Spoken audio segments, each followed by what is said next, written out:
Hello everyone, आज की recipe बहुत ही ज़्यादा है इंटरेस्टिंग, तो इसे तो आप भूल कर भी मिस ना करें, क्योंकि जिन लड्डुओं को आप मार्केट से लाकर और खाकर कहते हैं भाई वाह, बिल्कुल ऐसे ही लड्डू घर पे बन जाएं तो क्या बात हो, तो आज हलवाई के ट्रिक नहीं, उनका सीक्रेट नहीं, ना ही उनके जैसा, बल्कि हलवाई भैया खुद ही बनाएंगे और हमें बताएंगे कि उनके हाथों में ऐसी क्या कारीगरी रहती है कि उनके बनाए हुए लड्डुओं का एक अलग ही आता है स्वाद।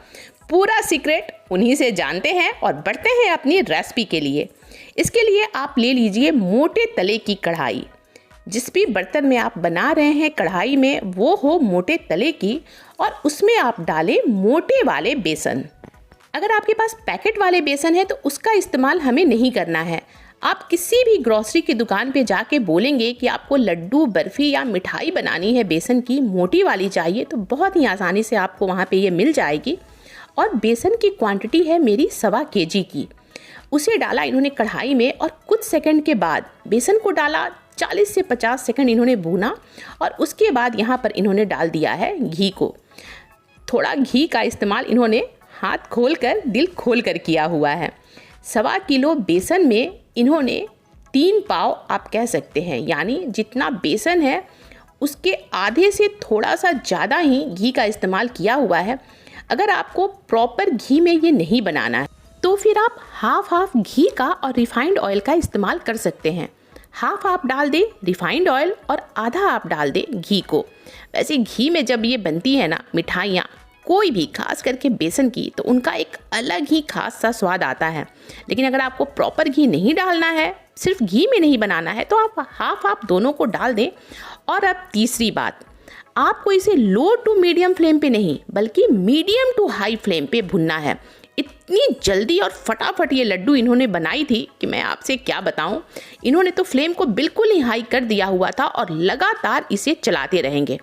इसका आप ज़रूर ध्यान दें कि जब आप बेसन को भूनते हैं इसमें से बहुत ज़्यादा छींटें आती हैं, बबल्स आते हैं, तो थोड़ा दूर से ही आप इसे चलाएं। मीडियम टू हाई आप इसके फ्लेम को रखें। आपको धीमी आंच पे घंटों भूनने की कोई रिक्वायरमेंट नहीं है। आप इसे भूनें और बस कुछ मिनट हुए थे और सारा घी का कलर जो है बिल्कुल ही डार्क ब्राउन हो गया है। जो मैं आपको दिखा रही हूँ ये एकदम सी हो गई है डार्क ब्राउन, कलर इसका बिल्कुल चेंज हो गया है, डार्क हो गया। गैस को बंद कर दिया हुआ है और यहाँ पर मैं ले रही हूँ खांड। आप खांड ले लें या फिर चीनी का बुरादा ले लें। और आपके लिए एक और है सरप्राइज़, इन्होंने इसके ठंडा होने का बिल्कुल भी वेट नहीं किया, बस 2 से 4 मिनट के लिए छोड़ा था। कढ़ाई बस हल्की सी नॉर्मल भी नहीं हुई, गर्म ही थी।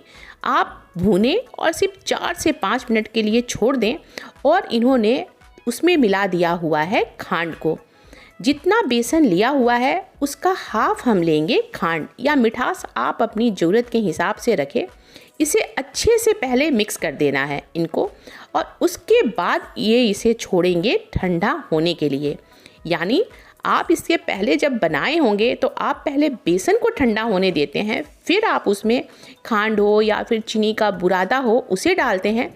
यहाँ पे इन्होंने किया हुआ है उल्टा काम। पहले इन्होंने इसे मिक्स कर दिया और अब ये बोल रहे हैं इसे ठंडा होने देने के लिए। तो चलिए इसे हम ठंडा होने देते हैं। और तकरीबन 20 मिनट के बाद जब ये ठंडी हो गई, इतनी ठंडी हो जाएगी कि आपको हाथों में इसकी बिल्कुल हल्की हल्की गर्माहट आएगी। कहीं भी आपको हाथों में बहुत ज़्यादा तेज़ गर्मी का एहसास नहीं होगा। इतना जब हो जाए इसका टेम्परेचर, आप इसके लड्डुओं को बांधना शुरू कर दें।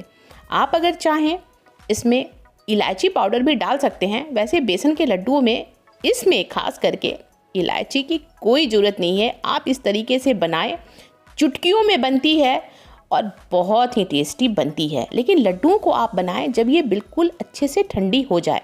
गरम गरम आप इसे बनाने की कोशिश बिल्कुल भी ना करें, नहीं तो ये खुल जाएगी। और जब आप इसे बना के रख देंगे उस समय आपको ये लगेगी कि ये अभी उतनी टाइट नहीं हुई है, लेकिन 2 से 4 घंटे बाद ये बिल्कुल ही अच्छे से सेट हो जाएगी। ज़रूर बनाएं, ट्राई तो करें।